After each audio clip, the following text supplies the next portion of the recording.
तो नोट करना, an element of S block group 1, an element of S block group 1 and 2 form an element of S block group 1 and group 2 form an element of S block group 1 and group 2 form M2CO3 and MCO3 tricarbonate.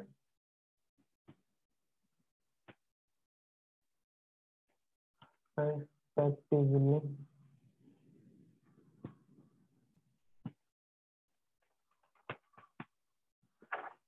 Example,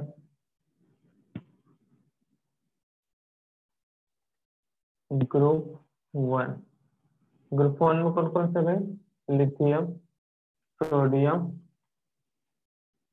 potassium, rubidium, बस इतनी कर लेते हैं। Group 2 में कौन कौन से element है भाई, बेरिलियम,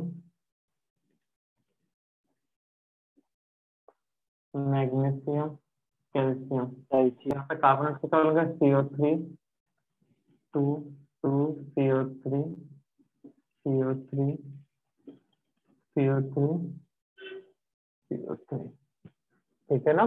क्योंकि ये 1 टाइम्स है, इस पे कार्बोनेट मतलब कितने चार्ज होते हैं बच्चा, CO3 पे कितना चार्ज होता है -2 और लिथियम पे कितना चार्ज होता है +1। तो इसका वैलेंसी 1 है, इसका वैलेंसी 2 है, तो बस क्रॉस मल्टीप्लाई कर देते हैं भाई, Li2CO3 इसका वैलेंसी कितना है 1, तो ये 1 टाइम्स होगा, इसका वैलेंसी 2 है तो ये 2 टाइम्स होगा। इस तरह से बनता है फॉर्मूला कंपाउंड का। क्लियर है। जब भी केमिकल कंपाउंड का फॉर्मूला बनाना है, जैसे ए और बी का फॉर्मूला बनाना है, अगर A2 है B3 है तो फॉर्मूला क्या होगा इनके कंपाउंड का, बोलो सर A3B2। हाँ A3B2। अगर ये वैलेंसी इसका 4 है और इसका 2 है तो फॉर्मूला क्या होगा, ए बी, फॉर्मूला क्या होगा, वैलेंसी दिया ऐसा तो A2B4। ये 2, हाँ A2B4, लेकिन इसका सिंपलेस्ट फॉर्म क्या होगा AB2, ठीक है। तो वैसे यहाँ पे कार्बोनेट के ऊपर कितना चार्ज होते हैं -2, मतलब वैलेंसी कितना है 2। लिथियम पे कितना चार्ज है बच्चा +1, मतलब 1, तो इसलिए ये 1 टाइम्स होगा, ये 2 टाइम्स होगा, तो फॉर्मूला क्या होगा Li2CO3। मैग्नीशियम पे कितना चार्ज होता है 2, वैलेंसी मैग्नीशियम का 2 है। कार्बोनेट का वैलेंसी कितना होता है -2 चार्ज है तो 2, तो क्या होगा भाई Mg2CO3 ट्वाइस, ऐसा लिखोगे तो भैया उससे सब दोनों में 2 2 कॉमन है, इसलिए Mgco3, ठीक है। तो रखना नहीं, इसको भी समझना है। क्लियर है ना। तो ये थे ऑक्साइड, सॉरी कार्बोनेट। तो एस ब्लॉक एलिमेंट के कार्बोनेट क्या क्या है भाई, M2CO3 टाइप के होते हैं या फिर MCO3 टाइप के। तो ग्रुप 1 कौन सा बनाता है M2CO3 एंड ग्रुप 2 कौन बनाता है MCO3 टाइप। इसमें भी पूछता है थर्मल स्टेबिलिटी, क्वेश्चन क्या आता है और आ चुका भी है भाई, the order of thermal stability, the order of thermal stability, the order of thermal stability, group 1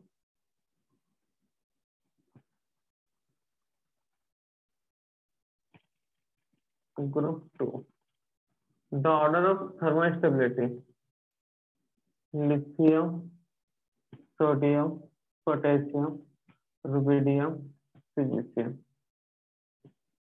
beryllium, magnesium, calcium, strontium, barium। 2CO3 CO3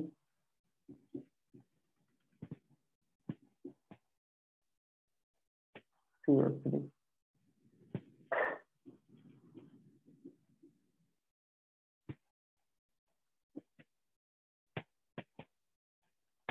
तो यहाँ पे थर्मोस्टेबिलिटी ऑर्डर पूछ चुका है और आज पूछा जा चुका भी है भाई। तो कार्बोनेट दिया है s block group 1 and group 2, इसमें पूछा थर्मोस्टेबिलिटी। तो on moving up to down मतलब लिथियम से सिलिशियम की ओर जाओगे तो स्टेबिलिटी इंक्रीज होगा, यहाँ पे भी स्टेबिलिटी इंक्रीज होगा। देखो लिथियम का साइज, ये लिथियम आयन, ठीक है, और ये कार्बोनेट आयन का साइज, ये लिथियम आयन का साइज, लिथियम आयन बीच में CO3 2 माइनस। यहाँ पे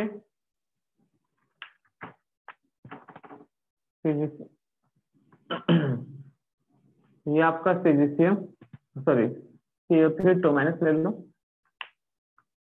ये आपका सिलिशियम, ये भी आपका सिलिशियम। तो देखने से लगता क्या है सर, ये वाला बॉन्ड छोटा है, ये वाला बॉन्ड बड़ा है, तो ये कम स्टेबल होना चाहिए था, बट यहाँ पे एक्सपेरिमेंटली देखा गया तो उल्टा हुआ, हमारा ये ज्यादा स्टेबल है, लार्ज वाला स्मॉल वाला कम स्टेबल है। तो इसके पीछे का रीजन क्या दिया गया देख लो भैया, याद रखना है इसको, ठीक है ना। ये वाला लॉजिक नहीं चलेगा सब बॉन्ड छोटा बड़ा, इसके कारण बॉन्ड छोटा बड़ा के कारण तो उल्टा हो जाएगा आंसर। थर्मोस्टेबिलिटी चाहे एस ब्लॉक ग्रुप 1 में बात करूं या एस ब्लॉक ग्रुप 2 में, ध्यान देना क्या बोल रहे हैं। थर्मोस्टेबिलिटी की बात करूं चाहे एस ब्लॉक ग्रुप 1 में या ग्रुप 2 में, ज्यादा स्टेबल कौन सा है,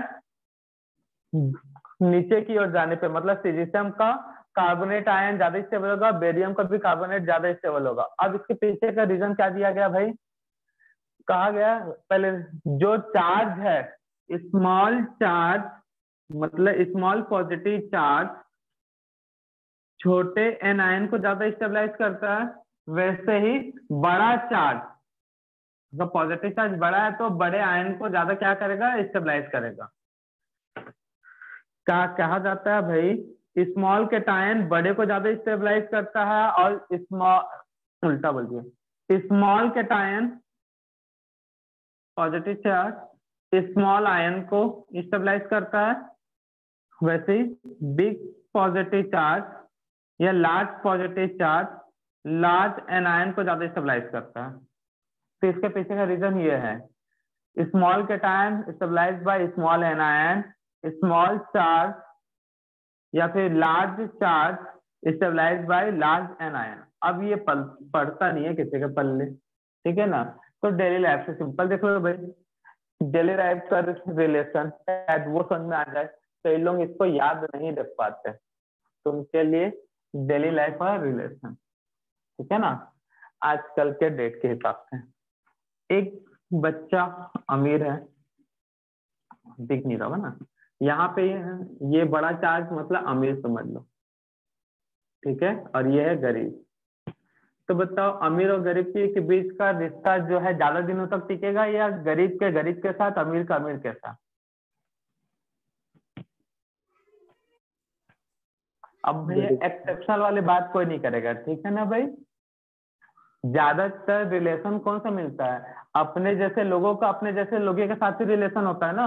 अब ये मतलब सर मेरा एक दोस्त इतना बड़ा पैसा वाला है, मैं तो इतना कम पैसा वाला, फिर भी हम दोनों दोस्त हैं, ऐसा मेरे साथ भी है, ठीक है ना। तो वो बस नहीं समझाने के लिए ऐसा बताया जा रहा है, ठीक है ना। एकदम डीपली मत चल जाना भाई हिमालय की यात्रा की तरह, कि जैसे हिमालय में गए थे अध्ययन के, वहां पे 2-3 साल तपस्या के, तब पता चला ऐसा कुछ नहीं अमीरी गरीबी वाला, तो ऐसा टाइप का कोई नहीं बोलेगा, ठीक है ना बच्चा। जनरली देखा जाएगा, आसपास देखते हो, आप बहुत अच्छे हो, किसका कहने का मतलब है, लेकिन एक समझने के लिए बता रहे हैं हम। अगर एक गरीब फ्रेंड है और एक अमीर फ्रेंड है, तो उन दोनों का रिलेशन ज्यादा दिन तक रहेगा या अमीर का अमीर के साथ या गरीब का गरीब के साथ, बताओ कौन सा रिलेशन ज्यादा चलेगा। अमीर का अमीर के साथ। तो बस यही लॉजिक यहाँ पे भी दिया गया, ठीक है ना। बड़ा चार्ज बड़े चार्ज को स्टेबलाइज करेगा, तो लार्ज चार्ज को क्या करेगा, स्टेबलाइज, ठीक है ना। स्मॉल स्मॉल जो चार्ज है वो स्मॉल चार्ज को क्या करेगा, स्टेबलाइज। तो देखो यहाँ पे कैटायन यहाँ पे छोटा दिख रहा है कि नहीं दिख रहा है, लिथियम का साइज बड़ा है या सिलिशियम का साइज बड़ा है, बताओ। लिथियम का साइज बड़ा है हाँ।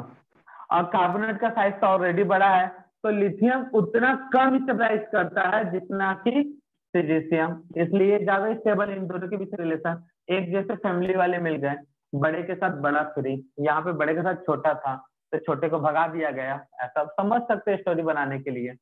तो यहाँ का रीजन क्या है जो मैंने बताया वही नोट करना है। On moving up to down the stability of carbonate, क्या बोलोगे, on moving up to down the stability of carbonate in s block group 1 and 2 increases, क्या करने पे, ऑन मूविंग द स्टेबिलिटी,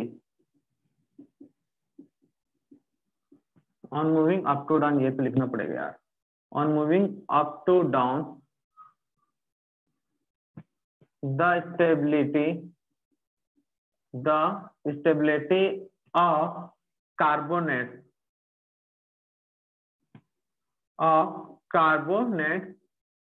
क्या होगा बच्चा, इंक्रीजेस।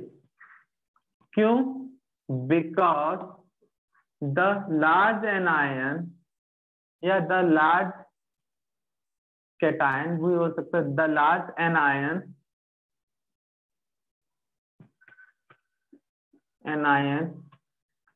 और cation stabilise by large cation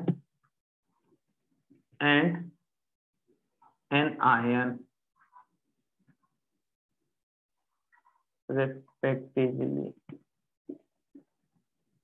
ठीक है।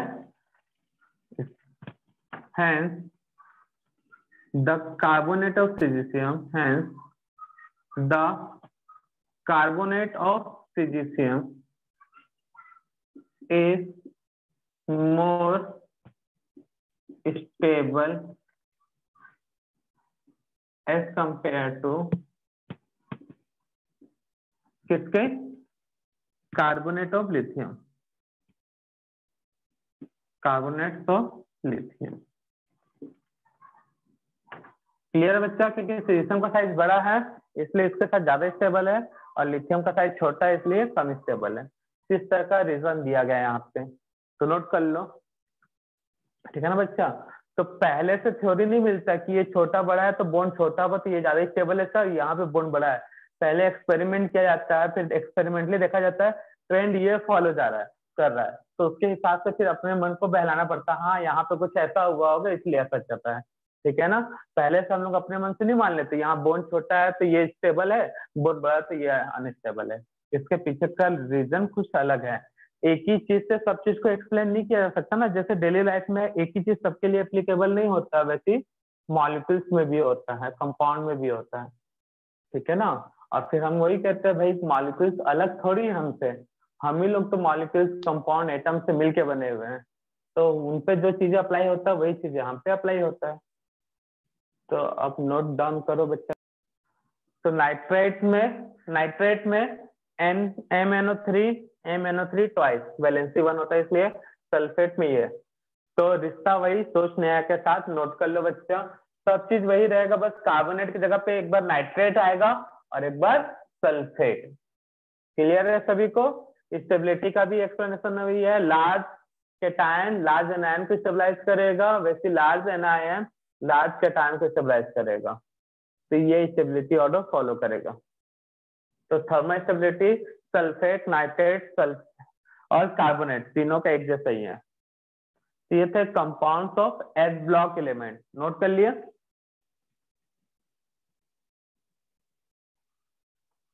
नोट किए बच्चा लोग? Yes sir. Yes sir. तो ये 2 होमवर्क है, कर लोगे ना सब कोई कंप्लीट। सल्फेट का और कार्बोनेट के क्वेश्चन आ चुके हैं एग्जाम में, और पॉसिबिलिटी है फिर भी आ सकते हैं, ठीक है ना, फिर और कभी भी।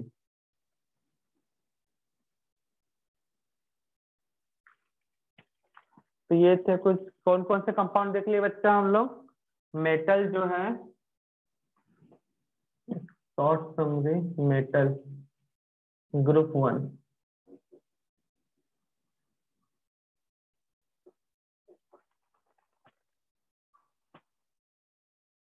ठीक है ना। तो ग्रुप 1 कौन कौन से कंपाउंड बनाता है बच्चा।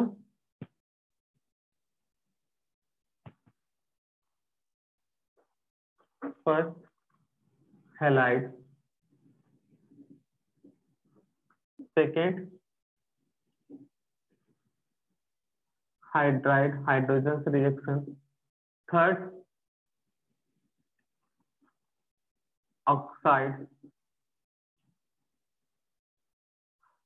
फोर्थ हाइड्रोक्साइड,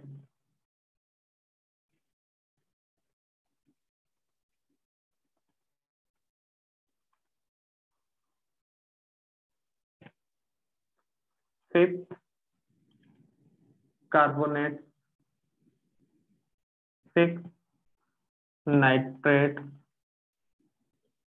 और 7 जिनके क्वेश्चन आते हैं सल्फेट। तीन में क्या ट्रेंड पूछा जाता है बच्चा। तो ग्रुप 1 के हैलाइड कौन कौन से बच्चा किस टाइप के होते हैं। इसमें पूछा जाता है कोवेलेंट कैरेक्टर, किस टाइप के हैलाइड होते हैं भाई। इनमें पूछेगा order of CC and PP. Covalent character और पोलराइजिंग पावर एक जैसा ट्रेंड फॉलो होता है। तो मेटल कौन कौन से यहाँ पे, lithium, sodium, potassium, rubidium, caesium, lithium, sodium, potassium, rubidium, caesium. एक इनमें पूछेगा ऑर्डर। सेकेंड, अब मेटल वही रहेंगे, हैलाइड से जाएंगे, फ्लोरीन, क्लोरीन, ब्रोमीन, आयोडीन। यह इसका आयनिक कैरेक्टर पूछेगा। थर्ड हाइड्राइड में क्या पूछेगा बच्चा। हाइड्राइड में क्या पूछता है, थर्मल स्टेबिलिटी और रिड्यूसिंग पावर। हाइड्राइड में क्या पूछता है, thermal stability and reducing power.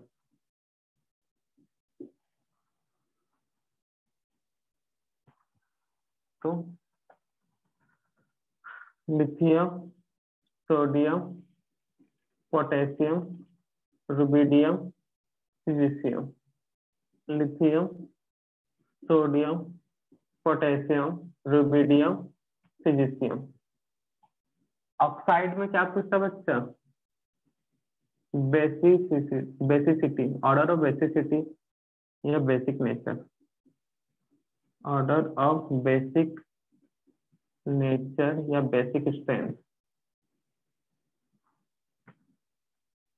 तो कौन सा ऑर्डर है यहाँ पे, लिथियम 2O। डायरेक्ट मैं फाइनल पे जाता हूँ, ठीक है ना, SiO। इसमें भी order of basic nature, lithium hydroxide to caesium hydroxide. Carbonate में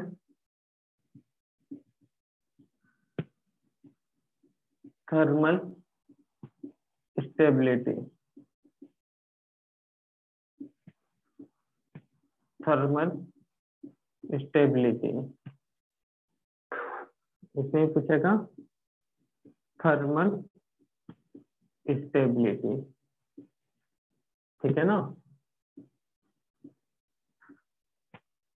तो एम के जगह पे lithium 2CO3, सिलिशियम 2CO3, LiNO3 2 सिलिशियम NO3, Li2SO4, सिलिशियम 2SO4। तो फर्स्ट वाले में क्या है भैया, ऑर्डर बताओ।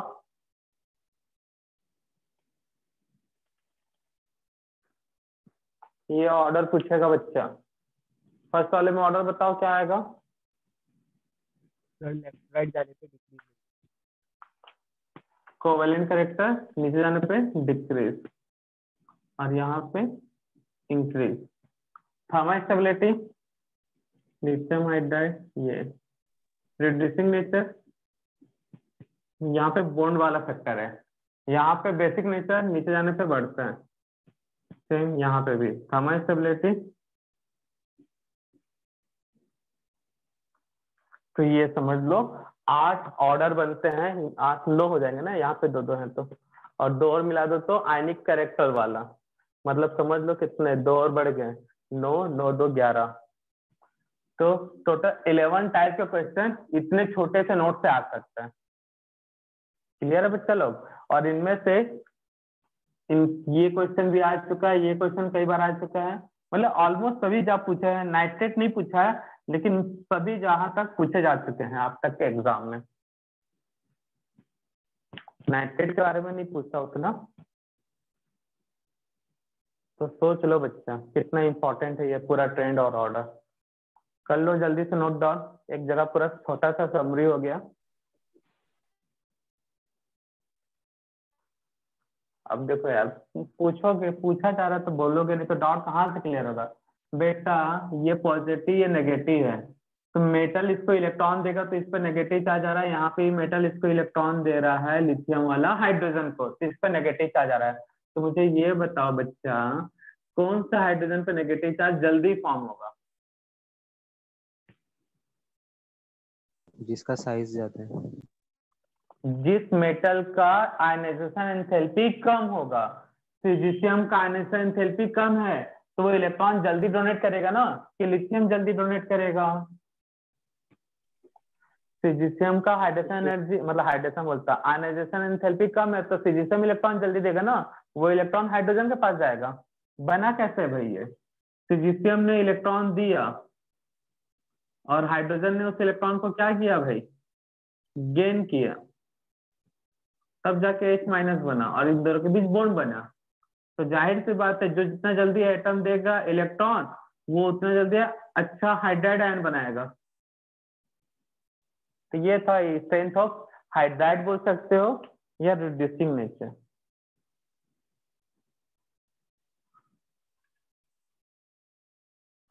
या फिर यहाँ पे आयनिक कैरेक्टर भी पूछ सकता है।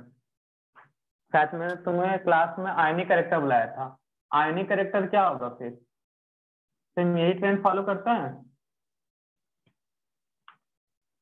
या फिर आयनिक कैरेक्टर पूछ सकता है हाइड्राइड का। देखो एक एक ट्रेंड और बन गया आयनिक कैरेक्टर का। तो स्ट्रेंथ ऑफ हाइड्राइड बोले, रिड्यूसिंग पावर ऑफ हाइड्राइड बोले, हाइड्राइड एक एटम नहीं है, strength of hydride, reducing power of hydride, ionic character of hydride, सब में ये वाला ट्रेंड फॉलो होगा। ठीक है ना, क्लियर है सबको, क्लियर है कि नहीं बच्चा। तो strength of hydride, reducing power बोले या फिर आयनिक कैरेक्टर बोले, तीनों का यही ट्रेंड फॉलो करवाना है। शायद मैंने क्लास में आयनिक कैरेक्टर नोट करवाया था। क्लियर है। अब ऑर्गेनिक केमिस्ट्री में तुमको लिथियम के हाइड्राइड मिलेंगे, फिजिशियम का नहीं मिलेंगे, क्योंकि ये थर्मली अनस्टेबल होता है, तो उसको उतना अच्छे से यूज करना पॉसिबल नहीं है। तो यहाँ पे तुमको जनरली ये क्वेश्चन नहीं मिलेगा रिड्यूसिंग पावर, तुमको जनरली मिलेगा आयनिक कैरेक्टर वाला चीज, स्ट्रेंथ ऑफ हाइड्राइड ऐसा पूछता है। सर। हाँ बच्चा। सर जिसकी स्ट्रेंथ ज्यादा होगी वो सोल्यूबल उतना कम होगा ना। नहीं, अब वो तो अलग, सॉल्युबल तो पोलैरिटी पे डिपेंड चल गया ना, स्ट्रेंथ पे नहीं चलेगा वो। स्ट्रेंथ अलग चीज है, यहाँ पे हाइड्राइड का सॉल्युबिलिटी अलग फिनोमिना है। सॉल्युबिलिटी वो होता है वाटर में, वो सॉल्युबल होता है जो ज्यादा पोलार हो, ठीक है ना, जो ज्यादा पोलार है वो सॉल्युबल होता है। तो यहाँ पे पोलार मतलब आयनिक कौन है? सिलिशियम हाइड्राइड। स्ट्रेंथ से मत देखो, स्ट्रेंथ मतलब तुम बॉन्ड समझ रहे हो, स्ट्रेंथ मतलब बॉन्ड नहीं है बच्चा। यहाँ पे स्ट्रेंथ ऑफ हाइड्राइड कहने का मतलब है बॉन्ड की बात नहीं कहा जाए। हाइड्राइड मतलब हाइड्रोजन पे नेगेटिव चार्ज का आना, हाइड्रोजन का नेगेटिव चार्ज का मैग्नीट्यूड, ठीक है ना। कंफ्यूज मत हो और दूसरे को भी कंफ्यूज कर दे रहे हो तुम। स्ट्रेंथ ऑफ हाइड्राइड मतलब क्या समझ रहे हो तुम लोग? बॉन्ड नहीं है यहाँ पे। स्ट्रेंथ ऑफ हाइड्राइड का मतलब बॉन्ड नहीं है। द मैग्नीट्यूड ऑन हाइड्रोजन, वो भी नेगेटिव वाला, the negative magnitude of hydrogen या ऑन हाइड्रोजन, उसको बोलते हैं स्ट्रेंथ ऑफ हाइड्राइड, ठीक है ना। और ये हाइड्राइड का स्ट्रेंथ रिड्यूसिंग पावर ही कहलाएगा, क्योंकि हाइड्राइड होते हैं रिड्यूसिंग रिएजेंट ऑर्गेनिक केमिस्ट्री में। और सॉल्युबिलिटी जो होता है वाटर के रेस्पेक्ट में अगर बताऊं मैं, सॉल्युबिलिटी मतलब होता है जो जितना ज्यादा पोलार होगा वाटर में वो उतना ही सॉल्युबल होगा, मोर सॉल्युबल इन वाटर। वाटर की बात कर रहा हूं, क्योंकि वाटर भी पोलार है। तो जैसे लोहा लोहे को काटता है वैसे पोलार पोलार को डिसॉल्व करता है, ठीक है ना। तो ये अलग चीज है। स्ट्रेंथ मतलब ये नहीं है बॉन्ड, अलग अलग जगह पे स्ट्रेंथ यहाँ पे अलग अलग होता है, ठीक है ना। केमिस्ट्री में स्ट्रेंथ मतलब ये नहीं कि लिथियम और हाइड्रोजन के बीच का बॉन्ड। स्ट्रेंथ मतलब लिखा हुआ है यहाँ पे ऑफ हाइड्राइड, तो बॉन्ड स्ट्रेंथ बोलता है तब लिथियम और हाइड्रोजन के बीच का बॉन्ड समझते हैं, ठीक है ना। तो चीजें अलग है, उनको अलग समझो। क्लियर है? जब भी डिसॉल्व की बात आया तो आप पोलैरिटी देखोगे। पोलैरिटी मतलब आयनिक करेक्टर, ठीक है ना बच्चा। जब भी वाटर में किसी चीज को डिसॉल्व की बात किया जाए तो दिमाग में एक चीज बैठा लो, जो पोलार है वही पोलार सॉल्वेंट में डिसॉल्व होगा। तो वाटर पोलार है तो पोलार चीज ही वाटर में डिसॉल्व होगा। क्लियर है बच्चा? हाँ सर। तो एक साथ चीजों को मर्ज ना करो, ठीक है ना। अब होमवर्क है भैया तुम लोग के लिए, मंडे तक कर लेना कंप्लीट। मंडे क्या, ट्यूसडे तक। मंडे को तो पेपर ही डिस्कस होता रहता है। abnormal behavior of lithium, abnormal behavior of lithium, ठीक है ना, एंड बेरिलियम। अच्छा मुझे बताओ घर में सबसे ज्यादा नौटंकी किसका रहता है? अगर मान लो तीन बच्चे हैं घर में, एक छोटा है सबसे और एक बड़े की बात करो, तो नौटंकी सबसे ज्यादा मान मनोबल किसका होता है, छोटे का या बड़े का?